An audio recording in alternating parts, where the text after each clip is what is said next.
चाहेंगे? अरे मैं भैया कुछ नहीं बता सकता इसमें। नहीं, सिंपल सा है। हाँ। अखिलेश यादव, जयंत चौधरी मुख्यमंत्री के लिए पहली पसंद यूपी के। हमारे जो है रोज़गार जो है भाजपा पूरे 5 साल में जो है दे पाई है। और हमारे नेता ने, अब आप देखें, 1 करोड़ नौजवानों को रोज़गार देने का वादा किया है कि आने वाली सरकार में, अगर हमारी सरकार बनती है तो हम 5 साल में अपने प्रदेश से 1 करोड़ लोगों को रोज़गार देंगे। भाजपा ने क्या किया? 4.5 और 5 साल होने के लिए जा रहे हैं, सिर्फ 4.5 लाख लोगों को मतलब नौजवानों को रोज़गार उन्होंने उपलब्ध यहाँ कराए हैं। तो सुरेश राणा जी ने, उन्होंने जो है दिल्ली और लखनऊ की राजनीति की है, क्षेत्र में नहीं देखा। अब क्षेत्र में अब वो आए हैं, उन्हें लोगों से खूब ये सुनने को मिल रहा है और आने वाले चुनाव में उन्हें पता चलेगा इस बात का। पार्टी के मतलब हमारे नेता माननीय जयंत चौधरी जी, अखिलेश यादव जी, उनका मैटर है कि वो मतलब गठबंधन में क्यों कर रहे हैं, क्या वजह है, किस वजह से गठबंधन हो रहा है। हमारे उसमें तो हमें बड़ी खुशी है इस बात की, होना चाहिए, क्योंकि सब लोग मिलजुल के ही भाजपा को हम लोग हरा पाएंगे, इसमें कोई वो वाली बात नहीं। उद्देश्य क्या है, आरएलडी को जिताना या भाजपा को हराना? दोस्तों नमस्कार, मैं हूं रोहित शर्मा और आप देखना शुरू कर चुके हैं हिंदुस्तान 9। जैसा कि हम आपको तमाम हस्तियों के इंटरव्यूज़ दिखा रहे हैं जो कहीं ना कहीं चुनाव से रिलेटेड हैं या फिर चुनाव लड़ना चाहते हैं या किसी भी पार्टी से टिकट के दावेदार हैं, उन तमाम लोगों से बातचीत हम कर रहे हैं और आपकी जो समस्याएं हैं या जब फिर क्वेश्चंस आपके हैं वो हम उनके सामने रखने की कोशिश करते हैं और उनसे बातचीत करते हैं। तो इसी को लेकर आज मैं शामली के थाना भवन में हूं और थाना भवन में जो हस्ती आप सामने देख रहे हैं उनसे शायद आपका परिचय कराने की ज़रूरत भी नहीं है, सभी यहाँ पर बड़े अच्छे से उनसे परिचित हैं। फिर भी जो बाहर के लोग चैनल को देखते हैं उनको मैं बता दूं, मैं थाना भवन में हूं और यहाँ पर एक किला है और उस किले में रहते हैं साहब, जो सामने बैठे हैं अशरफ जी। और अशरफ जी यहाँ पर एक दावेदार हैं प्रबल, जो आरएलडी से टिकट चाहते हैं और चुनाव भी जीतना चाहते हैं यहाँ से। उसी पर हम उनसे बातचीत करेंगे और जो थाना भवन की समस्याएं हैं, मुद्दे हैं, उन पर उनसे हम बातचीत करने वाले हैं। सबसे पहले स्वागत है आपका हिंदुस्तान 9 पर। शुक्रिया। क्या लगता है आज की तारीख में हम देखें तो चुनाव को आप कैसे देखते हैं और कहां पर आपको चुनाव नज़र आता है, जहां की हालांकि अब रैलियां स्टार्ट हो गई हैं। अभी कुछ दिन पहले थाना भवन में जयंत आए थे, एक अच्छी खासी रैली हुई थी और उसके कुछ दिन पहले योगी कैराना में आए थे, जिसका प्रभाव पूरे शामली, कैराना और थाना भवन में पड़ा है कहीं ना कहीं। लेकिन उसके बाद जयंत की रैली भी काफ़ी ठीक ठाक रैली रही है, आप लोग वहीं पे थे, मैं भी वहाँ पे नोटिस कर रहा था चीज़ें। तो चुनाव आज के दिन में कहाँ पर नज़र आता है? देखिए, हमें तो ये लगता है कि जनता का रुझान जो है गठबंधन की तरफ है। आपने देखा जो हमारी पहले तो 25 अक्टूबर में रैली होनी थी, वो बारिश की वजह से कैंसिल हुई और उसके बाद में 7 नवंबर में हमारी रैली हुई है, जबकि त्योहारों का टाइम था, दिवाली थी भैया 2-6 तारीख में थी। मगर उन सब व्यवस्थाओं के बाद भी कितनी बड़ी संख्या में किसान, गरीब, मजदूर, अति पिछड़े, दलित, सब लोग उस रैली में शामिल हुए और एक कामयाब रैली, ऐतिहासिक रैली जो है थाने भवन में जयंत जी की हुई है, राष्ट्रीय लोकदल की हुई है, वो आप सब लोगों ने देखा है। और मेरे ख्याल से उससे अगले रोज़ जो है मुख्यमंत्री जी की रैली थी कैराना ऊंचा गांव में, जिस दिन शायद वो पीएससी कैंप का जो है वो उद्घाटन करने के लिए आए, आधारशिला रखने के लिए आए थे। आपने देखा वहाँ कि मतलब किस तरीके से सरकारी अमले का दुरुपयोग किया गया। सारी आशाएं, सारे जो हमारे डीलर, जो राशन डीलर होते हैं, और सब सरकारी कर्मचारी कितने लगाए हुए थे, उसके बाद भी कोई हमारी रैली का मुकाबला वो लोग नहीं कर पाए। तो इससे मतलब साफ दिखता है कि क्षेत्र में हवा क्या चल रही। चलिए हम मान लेते हैं आपकी बात की क्षेत्र में हवा क्या चल रही है और आपको लगता है क्षेत्र में हवा आरएलडी की चल रही है। पिछली बार ऐसा क्या हो गया था, देखिएगा, एक सीट पर सिमट कर रह गए और वो भी बचे कुचे ऐसे थे, वो भी भाजपा में निकल गए। मामला क्या था? क्या अगर बातचीत करें, मुजफ्फरनगर दंगे हुए थे, उसके बाद लोगों में एक भावनाएं थी, हिंदू मुस्लिम वाली बातचीत हो रही थी हर जगह पर जहाँ पर देखें, तो उसका फ़र्क था कि आरएलडी का जो वोटर था, कोर वोटर भी हुआ करता था, जाट वोटर, वो भी आरएलडी को नहीं मिल पाया। देखें, वो वक्त ऐसा था, वो बड़ा मैं मानता हूँ, क्योंकि वो ऐसा मतलब एक बुरा वक्त था, बुरा दौर था, जिसे हमारे नेता माननीय अजीत सिंह जी ने, वो कहीं और भी चुनाव लड़ सकते थे। 2019 का लोकसभा का चुनाव सिर्फ वो उनका जो यहाँ मुजफ्फरनगर पे लड़ने का मतलब था, उनका ये था, देखें हार जीत कोई मायने नहीं रखती, हमारे यहाँ लड़ने से आपसी सौहार्द बढ़े, प्यार मोहब्बत जो पहले से गंगा और जमुना की तहजीब हमारे इलाके में थी, वो दोबारा जो है स्थापित हो, उसी तरीके से लोग प्यार मोहब्बत इत्तेफाक से रहें, उसी को मतलब देखते हुए माननीय अजीत सिंह जी जो है मुजफ्फरनगर से लड़े थे। जबकि वो चाहते बागपत लड़ते, कैराना लड़ लेते, कहीं और भी लड़ सकते थे, मगर उन्होंने मुजफ्फरनगर उसको चुना था और वो अपने मकसद में कामयाब भी हुए। आपने देखा उससे पहले 2018 में जब उपचुनाव हुए और कैराना पे जो है तबस्सुम हसन जी को राष्ट्रीय लोकदल का प्रत्याशी बनाया गया, तो जैन जी ने, चौधरी अजीत सिंह जी ने कितनी मेहनत कैराना में की और पूरे हिंदुस्तान में, क्या मैं कहता हूँ कि पूरे विश्व में इसका मैसेज गया था कि 2018 में जो है उपचुनाव हमारा कैंडिडेट, राष्ट्रीय लोकदल का कैंडिडेट जो है लोकसभा में का जो उम्मीदवार जो थी तबस्सुम बेगम जी, वो जीती। बिल्कुल मान लेते हैं इस चीज़ को कि पूरे विश्व में एक मैसेज चला गया था, कैंडिडेट चुनाव जीत गए थे, सारी चीज़ें बहुत बढ़िया थी। एक चीज़ है कहीं ना कहीं यहाँ पर हम जैसे थाना भवन में आते हैं या फिर शामली में आते हैं, तो भारतीय जनता पार्टी के मैनिफेस्टो में कुछ चीज़ें हुआ करती थी। राम मंदिर की वो लोग बात करते थे, 370 की वो लोग बात करते थे, मंदिरों की हमेशा से बात होती थी। उनका एक एजेंडा है, उनके नीतियों में है कि हम हिंदू धर्म की, सनातन धर्म की हम बात करेंगे, राम मंदिर की हम बात करेंगे। उसके बाद उन्होंने वो पूरा भी कर दिया। हालांकि विपक्ष आरोप लगाता था कि भैया ये लोग कभी करने वाले नहीं हैं, ये हमेशा करते रहेंगे, राम मंदिर बनाएंगे बनाएंगे लेकिन बनेगा नहीं, ऐसी बातचीत विपक्ष हमेशा करता। उन्होंने कर दिया। और उत्तर प्रदेश में जहाँ तक है, जितना मैं घूम रहा हूँ, मैं बातचीत करता हूँ, तो ये फैक्टर करता है। उन लोगों के पास एक एजेंडा और वो बात भी करते हैं। योगी जी जाते हैं, पलायन की बात करते हैं, कैराना में पलायन हुआ, राम मंदिर की बात करते हैं। तो आप लोग क्या, ये जो किसान आंदोलन के सहारे एक आरएलडी को बूस्टअप मिला है, एक बूस्ट हुई है आरएलडी, सभी इस चीज़ को मानते हैं कि किसान आंदोलन था, उसमें बूस्ट हो गई। वही टिकैत परिवार जो कल तक अजीत सिंह को हराने के लिए खड़ा था, आज वो कहीं ना कहीं इनडायरेक्टली नजर आते हैं दोबारा से जैन चौधरी के साथ। तो ये चीज़ें कितनी संभव लगती हैं आपको कि जो परिवार, टिकैत परिवार कल आपको हरा रहा था, वो कल आपके साथ खड़ा रहेगा? और ये इन चीज़ों पे पार कैसे पाएंगे? जो राम मंदिर हो गया, 370 हो गई, लोगों में तो बताते हैं जाकर। देखें वो तो आने वाला वक्त बताएगा। हमें तो जो हम देख रहे हैं, हम गांव गांव घूमते हैं, जो मतलब हमारा युवा था वो आज बड़े मजबूती से राष्ट्रीय लोकदल के साथ खड़ा है।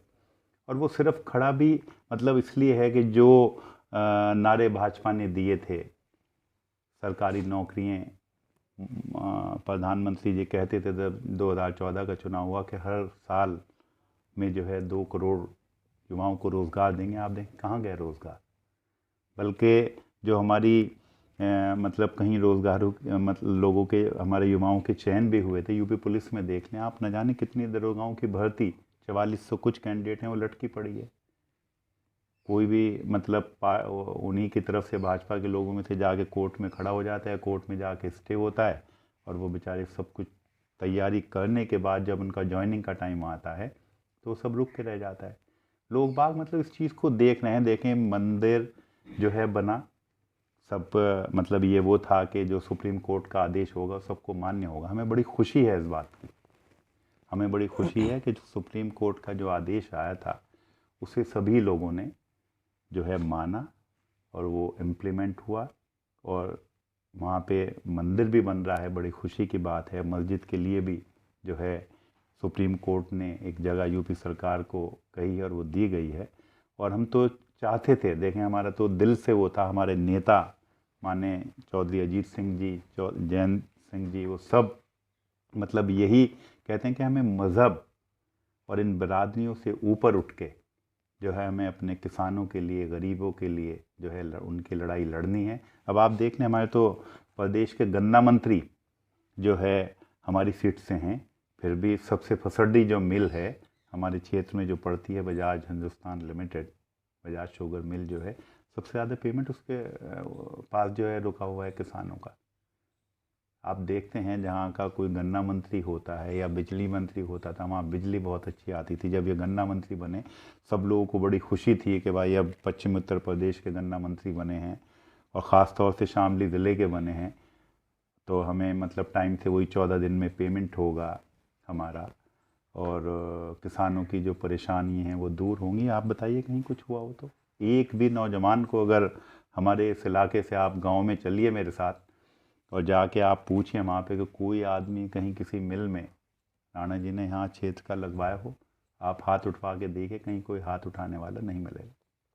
ये राणा जी से भी मैंने बातचीत की थी और उनका इंटरव्यू मैंने ये क्वेश्चन उनको रखा था 14 दिन की जो पेमेंट वाली बात है, तो उन्होंने बताया कि देखिए रोहित, बात ऐसी है कि पिछली सरकारों के मुकाबले आप देखें तो सबसे ज़्यादा पेमेंट हमने किया है। आज तक इतना पेमेंट नहीं हुआ जितना हम लोगों ने किया है, और टाइम से किया है। हालांकि कुछ मिल ऐसे रहते हैं जिनका पेमेंट नहीं हुआ, तो ये चीज़ तो नहीं, मैं ये कहता हूँ पिछला गिनवाते हैं कि आंकड़े के पिछला किया। अरे भाई, जो हमारा रुका हुआ है आपको तो दीजिए। पिछला तो हर सरकार करती आई है, इनसे ज़्यादा और सरकारों ने भी मतलब किया है। और किसान कोई भीख तो नहीं मांग रहा है ना, किसान यही तो कह रहा है कि जो सुप्रीम कोर्ट का बाकायदा लॉ है, आपने देखा अभी जैन जी ने भाषण में भी कहा है बगरा में, कि नीति आयोग ने ये प्रस्ताव सरकार के पास जो है भेज दिया है कि ये जो 14 दिन वाला जो हमारा ये कानून है कि 14 दिन में गन्ना किसान को पेमेंट होना चाहिए, ये जो है बाकायदा संस्कृति नीति आयोग की तरफ से जो है गवर्नमेंट को, सेंट्रल गवर्नमेंट को जा चुकी है कि कानून ख़त्म होना चाहिए और इसमें अमेंडमेंट होकर दूसरा कानून बनना चाहिए। मतलब ये जो हमारा अगर भाजपा की सरकार रही, ये 100 के 100% तय है कि जो हमें 14 दिन के अंदर जो गन्ना किसानों को जो पेमेंट मिलना था वो भी आगे फिर ये कानून भी ख़त्म हो जाएगा, और फिर आप ये देखिए वो उनके हाथ में होगा कि वो कब पेमेंट करें। चीनी उद्योग के हाथ में, उन चीनी मिल मालिकों को जो है बहुत मजबूती मतलब मिलेगी, और जब वो कानून ख़त्म हो जाएगा फिर तो कहने के लिए कुछ रहेगा ही नहीं। बताइए कैसे पेमेंट लेंगे जब ऐसे हालात में नहीं मिल पा रहा, फिर कैसे मिलेगा? बिल्कुल। देखिए, किसान आंदोलन चल रहा था, उसके बाद एक दिन प्रधानमंत्री जी सुबह आ जाते हैं। किसी को अंदाज़ा नहीं था कि आएंगे सुबह और देश के जो अन्नदाता हैं उनसे माफ़ी मांग लेंगे। किसी ने ये चीज़ सोची नहीं थी। हर कोई जहन में था ठीक है, चल रहा है, बढ़िया चल रहा है, चलता रहेगा, 24 तक चलाना है। किसान नेता भी ये सब बातें करते थे, और वो सुबह आए और बोले कि मैं देश के किसानों से माफ़ी मांगना चाहता हूँ, तीनों कृषि कानून वापस लेना चाहता हूँ। तो क्या लगता है, जो बूस्टअप आरएलडी को मिला था, जो किसान थे जो कहीं ना कहीं बीजेपी से नाराज हुए थे, वो अब दोबारा से वापस तो नहीं चले जाएंगे भारतीय जनता पार्टी देखें, के? किसान बहुत अच्छी तरह से समझ गया है, किसान जो है बहुत अच्छी तरीके से समझ गया है, और उसे मालूम है कि बीजेपी कहती क्या है और करती क्या है। प्रधानमंत्री जी ने मतलब पहले आप देखो किसानों को क्या क्या कहा। अगर यही आंदोलन, प्रधानमंत्री जी आंदोलन शुरू होने के बाद 1 महीने के अंदर वापस ले लेते तो हमारे जो 700 किसान शहीद हुए हैं, शायद ये शहीद ना होते। आज भी तो आपने मतलब वो कानून वापस लिए हैं, किसानों के ऊपर कितने मुकदमे लादे गए कि दिल्ली में मान लो जा रहे हैं तो वहाँ मुकदमे, और मतलब कितने बुरे हालात हैं, कितने बुरे हालात हुए। यही चीज़ अगर मान लो वो जो है शुरू में मतलब इस कानून को जब किसानों ने कहा कि हमें नहीं चाहिए, हमारी मंडियाँ ख़त्म हो जाएंगी, हम कहीं के नहीं रहेंगे, हम इस कानून को नहीं चाहते, आप इसको वापस ले लो, दोबारा से बैठ के बात करके जिससे जो है नया कानून बनाए, तो ये बात पहले भी हो सकती थी। ये तो सबको पता है, सबको नज़र आ रहा है ये किस लिए किया गया। क्योंकि अब आपने देखा जो उपचुनाव हुए थे, चाहे वो हिमाचल में हुए हों, राजस्थान में हुए हों, सब जगह भाजपा का क्या हाल हुआ है। उनके मुख्यमंत्री ने, हिमाचल प्रदेश के मुख्यमंत्री ने तो बाकायदा बयान दिया कि महंगाई की वजह से जो है हम लोग ये चुनाव हारे हैं। तो ये सारी चीज़ें अब जब भाजपा को ये दिख गया कि अब जो है जनता तुम्हारे से मतलब दूरी बना रही है महंगाई के ऊपर, और किसान जो है बेचारा सड़कों पे पड़ा है दिल्ली के चारों तरफ, उनकी कोई सुनने वाला नहीं था। जब इनको लगा, जब पब्लिक ने एक मैसेज दिया, और अब आने वाले, क्योंकि उत्तराखंड में आपके पंजाब में, यूपी में सब चुनाव होने हैं, तो उन्होंने इन चुनाव की वजह से वापस लिया। और सबको पता है इससे कोई फ़र्क नहीं पड़ने वाला है। और बूस्टअप नहीं, हमारी पार्टी तो बहुत मजबूत पार्टी है, राष्ट्रीय लोकदल। ऐसा नहीं है कि किसान आंदोलन से ही हमें बूस्टअप मिला है, या वो तो ठीक है, मतलब किसान आंदोलन चला, ये भी तो सरकार की कमी की वजह से चला है। और हमारी पार्टी मजबूत थी, मजबूत है, और आने वाले टाइम में और मजबूत होगी। हमारे नेता माननीय जयंत चौधरी जी जो है बहुत सोच समझ के सबसे बैठ के बात करके कोई भी कदम जो है वो आगे बढ़ाते हैं। हमें नहीं लगता कि इससे जो है भाजपा को कोई फ़ायदा होगा, या कोई मतलब जो कुछ नुकसान होना था वो, क्योंकि अब सब लोग, किसान, गरीब, सब लोग समझ गए हैं कि भाजपा किस रास्ते पे चल रही है। चलिए थाना भवन पे आ जाते हैं, थाना भवन की बातचीत हम कर लेते हैं। आपका चुनावी क्षेत्र भी है और आप यहाँ से टिकट की उम्मीद भी कर रहे हैं। क्या लगता है कि राष्ट्रीय लोकदल आप पे भरोसा करेगी टिकट के लिए, या कोई बातचीत होती है, जो लोग बैठे हैं, हाईकमान में लोग बैठे हैं कि चलिए आप मेहनत कीजिए, आपको हम फाइनल कर रहे हैं, या कुछ इस तरह का कोई संदेश आपको दिया गया है? देखिए, हमारा ये कोई वो नहीं है। हमारी पार्टी, हमारे नेता, गठबंधन में सीट किसके पास रहेगी अभी ये तय होना है। और जिसको भी मान ले लोकदल पे ये सीट रहती है, और जिसको भी हमारी पार्टी टिकट देगी, माननीय जयंत चौधरी जी जिसको कैंडिडेट बनाएंगे, उसको हम मजबूती के साथ जो है चुनाव लड़ाएंगे और जिताने का काम करें। कोई इसमें कुछ हाँ, होगा ये तो कोई नहीं? इश्यू नहीं है कि टिकट हमारा ही होगा तो हमें लड़ाएंगे तो हम लड़ेंगे। अगर दूसरे को, किसी को भी लड़ाएंगे, जितनी मतलब मेहनत और कोशिश के साथ हम खुद चुनाव लड़ते हैं, इतना ही उसे कैंडिडेट को लड़वाएंगे, इसमें कोई वो नहीं। आपने कहा आरएलडी काफ़ी मजबूत है, इतनी मजबूती है तो गठबंधन की जरूरत क्यों पड़ रही है? पश्चिम में तो अगर हम देखें तो समाजवादी से ज़्यादा मजबूती आरएलडी में नज़र आती है। उसके बाद भी क्या जो मुस्लिम वोट बैंक है वो ना बट जाए, तो इसलिए गठबंधन की जरूरत पड़ रही है? देखें, पार्टी के मतलब हमारे नेता माननीय जयंत चौधरी जी, अखिलेश यादव जी, उनका मैटर है कि वो मतलब गठबंधन में क्यों कर रहे हैं, क्या वजह है, किस वजह से गठबंधन हो रहा है। हमारे उसमें तो हमें बड़ी खुशी है इस बात की, होना चाहिए, क्योंकि सब लोग मिलजुल के ही भाजपा को हम लोग हरा पाएंगे, इसमें कोई वो वाली बात नहीं। उद्देश्य क्या है, आरएलडी को जिताना या भाजपा को हराना? नहीं, हमें तो मतलब जीतना भी है। हर आदमी जो लड़ता है, जो अपनी पार्टी बनाता है, उसका मतलब यही वो होता है कि भाई वो चुनाव जीते और अपने जो विपक्ष होता है उसे हराने का काम करते हैं। तो हमारे तो उद्देश्य, फिर भी हम एक उद्देश्य घर से लेके निकलते हैं कि हमें जीतना है, या उद्देश्य ये है कि बस अब की बार भाजपा को हराना है, अब एक बार हरा लिया तो उसके बाद देख लेंगे कैसे? नहीं, हमें जीतना है, क्यों नहीं जीतेंगे, बिल्कुल जीतने के लिए जा रहे हैं। थाना भवन में कैबिनेट मंत्री हैं और कहीं ना कहीं लोगों को नज़र आता है कि योगी जी के काफ़ी सहयोगी हैं और काफ़ी निकटतम भी हैं। तो ये कितनी बड़ी चुनौती आप थाना भवन में मानते हैं? और जहाँ पर बहुत फैक्टर करता है, 2013 के बाद सुरेश राणा यहाँ से काफ़ी उभर कर यहाँ से निकले थे और अच्छे मार्जिन से यहाँ से जीत भी गए थे। तो इसको कितनी बड़ी चुनौती आप मानते हैं? देखें, सब लोग मिलके मतलब लड़ेंगे। सुरेश राणा ठीक है, वो हमारे प्रदेश सरकार में कैबिनेट मंत्री हैं और योगी जी के बहुत करीब हैं, मगर वो लखनऊ और उधर ही रहे, उन्होंने क्षेत्र पे कोई ध्यान नहीं दिया। क्षेत्र पे ध्यान देते, अपने किसानों का पेमेंट कराते, नौजवानों के रोज़गार के कितने बड़े पद पे थे, मुख्यमंत्री कितने करीब थे, और भाजपा ने कितने युवाओं को रोज़गार देने का वादा किया था। सिर्फ 4.5 लाख हमारे जो है रोज़गार जो है भाजपा पूरे 5 साल में जो है दे पाई है।